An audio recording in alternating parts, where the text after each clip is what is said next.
श्री कृष्ण गोविंद हरे मुरारी, हे नाथ नारायण वासुदेव। श्री कृष्ण गोविंद हरे मुरारी, हे नाथ नारायण वासुदेव।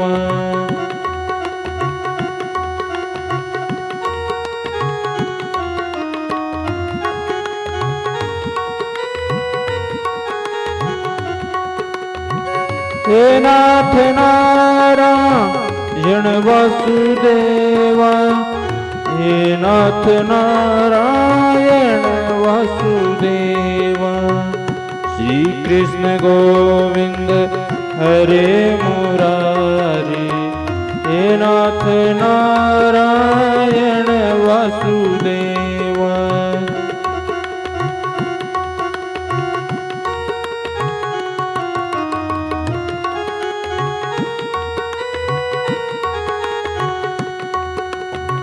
श्री कृष्ण गोविंद हरे मुरारी, हे नाथ नारायण वासुदेव। बोलो कृष्णचंद्र भगवान की जय हो। धर्मराज युधिष्ठिर बोले, हे भगवान, अब आप मुझे कार्तिक माह के कृष्ण पक्ष की एकादशी की कथा सुनाइए।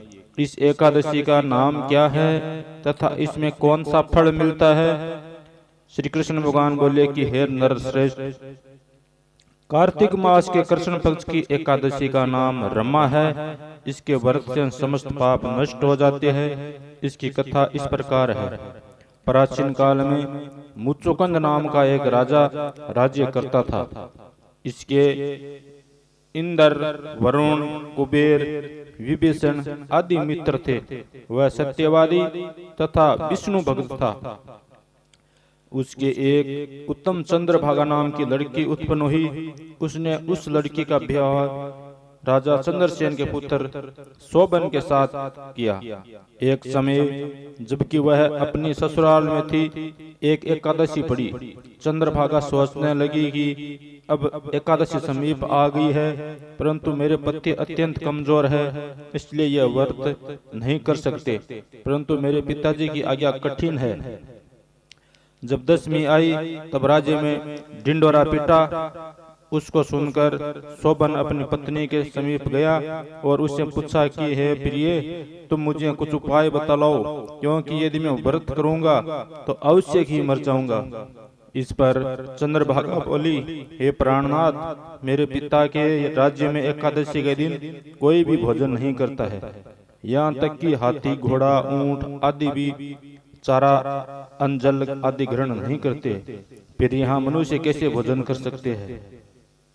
यदि आप भोजन करना चाहते हैं तो यहाँ से दूसरे स्थान को चले जाइए, क्योंकि यदि आप इस स्थान पर रहोगे तो आपको व्रत अवश्य ही करना पड़ेगा।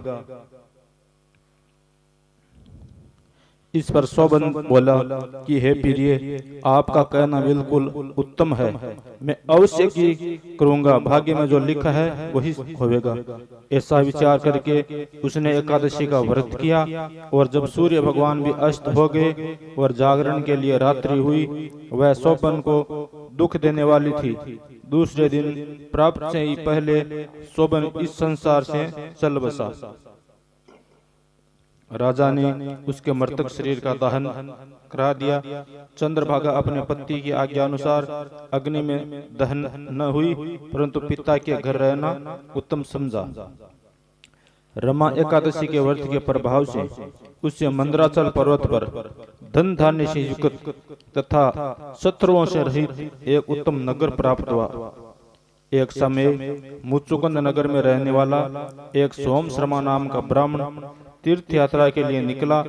उसने घूमते घूमते उसको देखा। वह ब्राह्मण उसको अपने राजा को जमाई जानकर उसके निकट गया।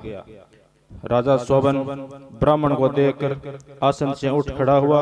अपने ससुर तथा स्त्री चंद्रभागा की कुशलता को पूछने लगा। सोम शर्मा ब्राह्मण बोला कि हे राजन, हमारे राजा कुशल है तथा आपकी पत्नी चंद्रभागा भी कुशल से है। अब आप अपना वृत्तांत बतलाइए। मुझे यह बड़ा आश्चर्य है कि ऐसा विचित्र और सुंदर नगर आपको किस प्रकार प्राप्त हुआ। शोभन बोला कि हे ब्राह्मण, यह सब कार्तिक माह की कृष्ण पक्ष की रमा एकादशी के व्रत के प्रभाव से है। इसी से मुझे यह अनुपम नगर प्राप्त हुआ है, परंतु यह अध्रुव है। इस पर ब्राह्मण बोला कि हे राजन, यह अध्रुव क्यों है और ध्रुव किस प्रकार हो सकता है, सो आप मुझे समझाइए। मैं आपके कहे अनुसार ही करूंगा, आप इसमें किंचन मात्र भी झूठ न समझे। शोभन बोला कि हे ब्राह्मण, मैंने श्रद्धा पूर्वक व्रत किया था, उसके प्रभाव से मुझे यह नगर प्राप्त हुआ है। इस वृत्तांत को राजा मुत्सुगंध की पुत्री चंद्रभागा से कहोगे तो वह इसको ध्रुव बना सकती है। ब्राह्मण ने वहां आकर चंद्रभागा से समस्त वृत्तांत कहा। इस पर राजकन्या चंद्रभागा बोली कि हे ब्राह्मण, आप मुझे उस नगर में ले चलिए, मैं अपने पति को देखना चाहती हूँ। मैं अपने व्रत को प्रभाव से उस नगर को ध्रुव बना लूंगी। चंद्रभागा के वचनों को सुनकर वह सोम शर्मा ब्राह्मण उसको मंदराचल पर्वत के पास वामदेव के आश्रम में को ले गया। वामदेव ने उसकी कथा को सुनकर चंद्रभागा का मंत्रों से अभिषेक किया। चंद्रभागा मंत्रों तथा व्रत के प्रभाव से दिव्य देह धारण करके पति के पास चली गई। शोभन ने अपनी स्त्री चंद्रभागा को देखकर प्रसन्नता पूर्वक अपने वाम अंग में बैठाया। चंद्रभागा बोली, हे प्राणनाथ, अब आप मेरे पुण्य को सुनिए। जब मैं अपने पिता के गृह में 8 साल की थी, तभी से मैं यथाविधि एकादशी का व्रत करने लगी हूँ। उन्हीं व्रत के प्रभाव से आपका यह नगर ध्रुव हो जाएगा और समस्त कर्मों से युक्त होकर प्रलय के अंत तक रहेगा।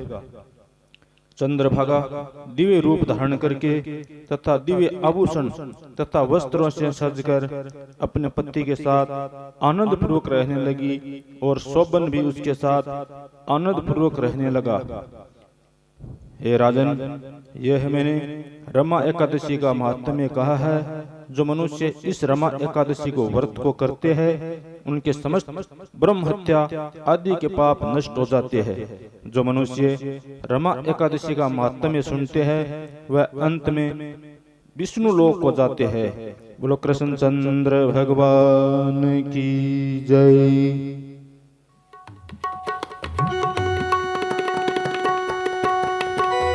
गोविंद जय जय गोपाल जय जय, गोविंद जय जय गोपाल जय जय, राधा रमण हरि गोविंद जय जय, राधा रमण हरि गोविंद जय जय, गोविंद जय जय गोपाल जय जय,